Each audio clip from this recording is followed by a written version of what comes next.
Yo, yo. All right. It's been a couple days, so we've got some things to discuss on this market. Very interesting. Some things up in the air right now. Honestly, we're going to need more clarification, but let's just dive into it first. So Tuesday, this was a trade Tuesday. I forgot I didn't put executions on, but I took this obviously right after I exited. So yeah, pretty good exit on the lows. I was just short from.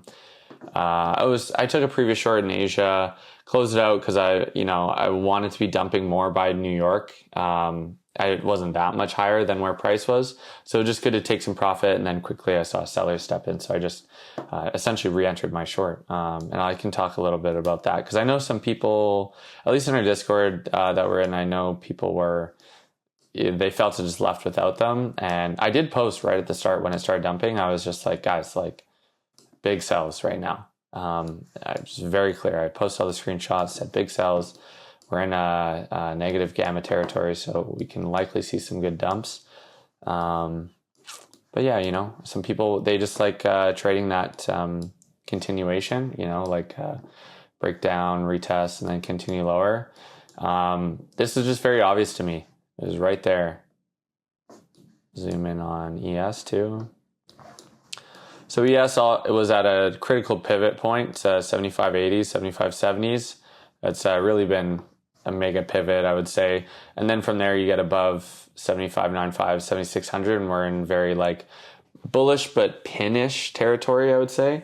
And then below that, market is actually struggling to hold basically, but it's just zeroing on a buyer from lower, so we're just trying to figure that out. But anyways, so you see right at open, this is again, we're talking about Tuesday, New York session, New York open, big sells, obviously almost 1,000 lots on NQ. That is very serious stuff. You do not see size that often. You rarely see it every week. So when you see something like that, take it seriously. Sometimes you might see it once a week, but it's only been a couple times I think I've seen this recently. So on NQ. ES, yeah, sure, you'll get closer to 1,000 lots. There's greater size on ES. But anyway, so NQ, yeah, two almost near 1K lot sells right at open. This was not like near the highs. It's not like a large stop out or anything. This is right in the mix. So seeing that, then, buyers obviously trying to push right at open. And then just gets rejected again. You just see price just sell through these buyers. So that just tells you right then and there, sellers are in control. You would have to see a total disrespect of this 29,600 seller, in my opinion. You'd have to just see strong closure above to then hop in buys in any way. So I was just fully sells. ES, big sells as well. You see some buys at the highs just trapped and doesn't even retest there, and then just continues lower, and then there you go, nearly 1K a lot sell right there. So that tells you right there, 75, 60 area, that seller just going down, and ES didn't sell that far down. This is what I mean. We're zeroing in on a buyer that is from 75.10. NQ just absolutely dumped. So that was really, really nice short. I only had 2 to 3 micros, I think. So yeah, you really, again, in this market, don't oversize. There's no reason to. Another 1K lot seller at the lows here. This was interesting. So near the lows. But the way this came in made it look like it could be, no, I guess that would still make sense. It was just very peculiar to see it at this price point. I'll just put it that way. But ES also large, again, as we get to these same lows, a lot of volume coming in here, and then we just hold. And then you see big sells at the very, very lows. Could be stop loss, you don't know. And then price is very reactive off that. So right then and there, that's a good sign to get out. You don't know what's going to come after that. We're still within this range. When you zoom out, we're still within a larger range, right? So it's very unsure of who's actually in control here. I still do believe it's the buyers. I just believe buyers are just essentially playing with their food. I'd really have to see a significant breakdown on ES below 7,500. Honestly, below 73.90, I'd have to see a very significant breakdown below that to then be like, okay, we're selling off here. We just see some strong sells, but these lows get bought up. So it's still hard to say. Monday manipulation, kind of was that. Yeah, anyways, last significant low to high. This is just for a larger scale manipulation to kind of map out a potential move lower. Then you get 74.80, in between 4.5 to 5. That's your typical reversal point. So that really made sense that it would reverse there. That was today. After that session Tuesday, unfortunately, I just got squeezed out of a short. I thought it'd be very simple. NQ was struggling even to fill this gap, and then all of a sudden you have Asia open, it just rips. But we saw after, where was that? There's the gap. This is why I got short there. 70, or was it 29 440s? I just saw a big seller for Asia, right? For Asia session after that, right in stacks and balances, just at kind of kill zone of Asia. So for me, I just wanted to be in there. Got a little bit, and then it just whipsawed me and then took me out. I just had my stop right above these highs. So no biggie, small loss on that. But I was literally just annoyed at myself for essentially breaking my rules. I have rules where I don't trade Asia or London unless we hit a standard deviation point. And in a way, I kind of was predicting the start of essentially a move that would then produce kind of standard deviation points lower. That's kind of how I justified it to myself in the moment. But again, it just ripped and stopped me out, and I was just like, no, you're trying to front run too hard, in Asia when you can just get a lot of crazy, chop and stuff. And Asia is just, you will really want to be careful. So I really only trade Asia my rule is when we hit a 4.5 standard deviation in Asia, because that means that the market has gone very out of whatever balance it was in. And for it to hit that in Asia, that is likely you're witnessing a low or a high. So anyway, after that, I just locked myself out because it just started to chop from there. And I was just getting more annoyed watching price. And I was like, what is going on? I just couldn't figure it out. So I just locked out. And then sure enough, you have Trump just absolutely manipulate the market. We have just after London Open, just absolutely dumps. I was very annoyed seeing that because I was then locked out. I was very frustrated because that was the short that I was essentially looking for. I wanted to dump lower into the 960s. I had mentioned that, I think on Tuesday. That's what I was looking for. So very annoyed, but whatever. So I just watched it dump, and I was trying to help some of the guys kind of read the action. It was an interesting hold up there. ES had already hit those lows. So I did say, I was like, ES seems to have hit the full extension of the move from Monday. So I was like, you could actually see a pretty significant reversal from there. I basically said, just watch and see what happens at 75.10, because that has been a pivot, and then go from there. If 75.10 reclaims and then pushes up, then you can go with buys. If it rejects, then play the rejection. Kind of rejected for a little bit, and then the lows got bought up again. So that's what I mean by a crazy session to be a part of.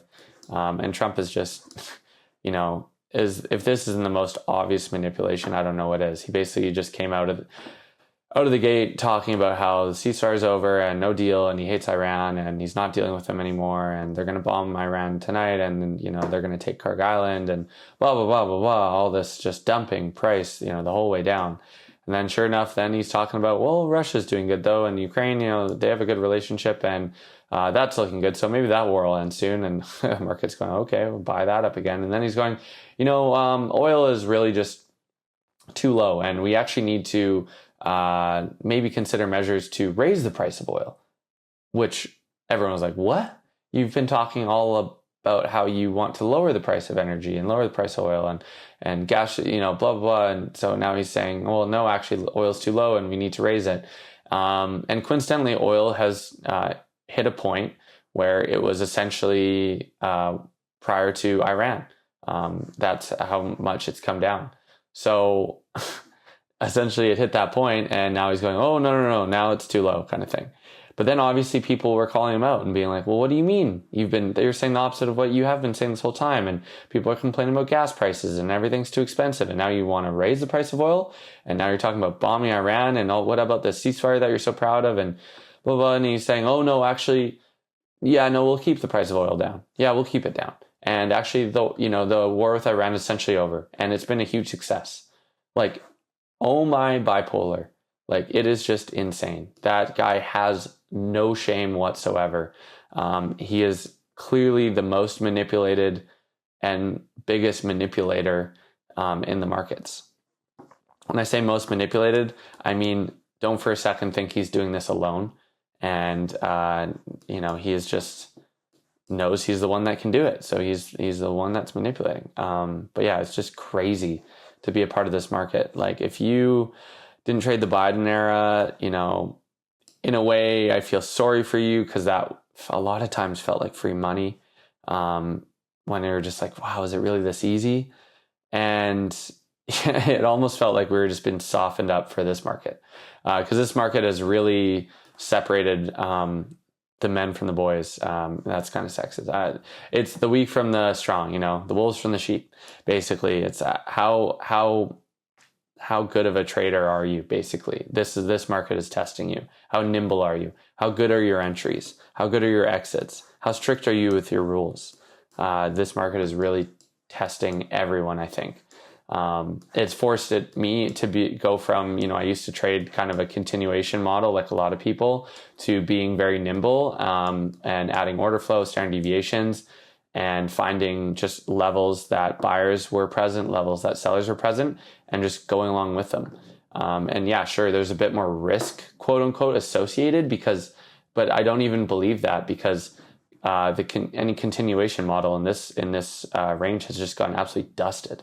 You've just been destroyed trying to trade continuation models. So I kind of feel bad for you in a way. So if anything, I think you have a lot more risk trading continuation right now, because where do you put your stops, especially with how wide this range is? Whereas if you're trading standard deviation and order flow, you're nimble, and you're trading price that, is on a strong pivot where you're wrong quickly if you're wrong. That was me with that 440 sell over here, where then I just got like whipsawed and blown out. I was wrong quick, fast, and small. So that was fine with me, basically. And after that, I just was like, what's another reason maybe that didn't go your way? You broke your rules. I'm very superstitious like that. When I break my rules, in my mind, I'm more likely to lose. When I follow my rules to a T, I'm a money printing machine. That's basically how I look at it. Obviously, you're not going to win every day, but yeah. So where do we go from here? Well, this is interesting. We're in the last 5 minutes right now. So it looked like we were pinning here for a little bit. Oh, why are you lagging? It looked like we were pinning into close. I'll be interested to see if there's some news attached with this. So you saw a lot of buys, highs, sells at the lows. So that's pinning behavior. CVD on both has been very bifurcated. Basically, ES has been crazy green CVD almost every day this week. And, with the exception of some drops, obviously, some sharp price drops. But then it just gets bought up, and you see CVD just flying off the charts. NQ essentially goes from very negative CVD to just a little negative. So in a way, that's also getting bought up as well, right? CVD just keeps going from negative to positive. It's not going more negative as the New York session continues on. So that is what I find very interesting. You basically have very negative CVD to start off New York sessions, and then it just gets bought up throughout the day. And now we're starting to break from here. So, yeah, we're right in the final minutes, hey? So this is going to be interesting to see where we close from here. We're going to close right up into this pivot, right up into Monday lows, weekly open. 550 is the number, right? So this is a very strong close right now. And as long as ES takes this, which I'm sure it will eventually, might not happen right away. It might happen just after close or something like that. But yeah, because I think this will bait people, right? They'll be like, if this doesn't break here, then it might come down here, and then it might bait sellers again, and then it'll just continue from there. But yeah, this is a very strong close right now. So again, we're finishing over this this kind of blue zone lunchbox, I call it. It's the 10 minutes before lunch open to 10 minutes after lunch open. So for Eastern Standard Time traders, to make it easy, that is 11:50 to 12:10. So I mark that out usually as a pivot point throughout the day if we don't see any serious trend. So you see we just sold off initially, but then we bought back up and then we just started chopping. Right then that's when I'll mark out this kind of lunchbox, I call it.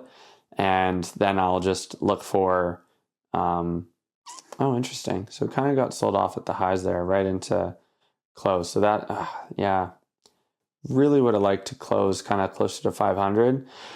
But we're still, we're below this kind of blue zone here on ES, but we're above it on NQ. This is what I mean, very bifurcated.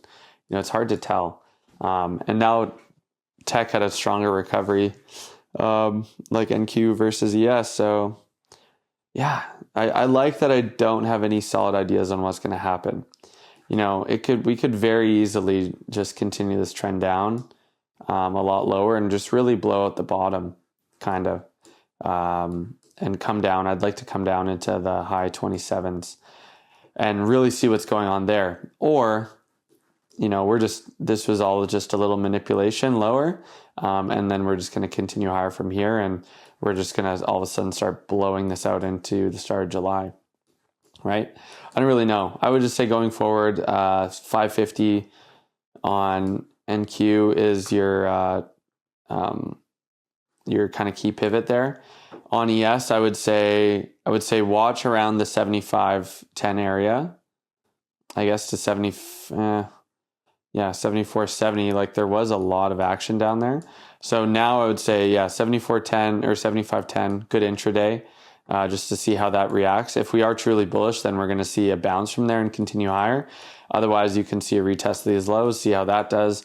And if we break down further from there, the real key pivot lower is 73.90. That's what I would really want to see. If 73.90 fails with some speed, then I would just look for this thing to really open up lower. Yeah, look at oh wow, CVD really went from plus 15K to almost got cut in half essentially in that close. That's very interesting. Ooh, look at the sells at the highs here on NQ. I don't know. I think this is a great pivot actually right here. See where we finish here. See if NQ specifically is able to take these highs and continue higher. If it is not, then we could really just blow out this thing into the lows tomorrow, and then maybe look and see what we do there. Very crazy. Wild market. Just zooming in here, this actually gave you a pretty good look at the lows. There's a manipulation of London session to the SMT that happened just at the start of the cash pre-market. So 2 a.m. my time, so that's 4 a.m. Eastern Standard Time. We get down to the 3.5 standard deviation. 940s, 960s, there were strong buyers down there from before, so that made sense that they would pick it up there. And like I said, ES finishing the move around the 4.5 to 5 standard deviation on that manipulation from Monday. So that was a good look. Where we go from here, I don't know. I love it though. I love that there's no clear path right here. You don't, because anytime I get too into like, oh, I think this is what's going to happen and everything's lining up for this to happen, it's usually the opposite that happens, and I get humbled, reminding myself that I'm not all seeing when it comes to the market. So yeah, I'll just be nimble here and reactive to those pivots and see what happens, see what price does. Eventually, at some point, a strong buyer or a seller is going to reveal themselves. For right now, it still appears that sellers are in control below those pivots, right? Below 75.80 for ES and below 550 for NQ. So until we're above those, I won't really be super confident in a buyer. And at the same point, until we're below 73.90, and I don't even know on NQ because NQ has been so loose, but I would say I've been more focused on ES. But until we're below 73.90, I don't really have that much confidence in this seller, right? If this was such a strong seller, then we would have had some much larger sells by now. In my mind, I don't know, right? Unless they're just trying to like stopgap it from any like big sell days. But again, with CVD just ripping positive,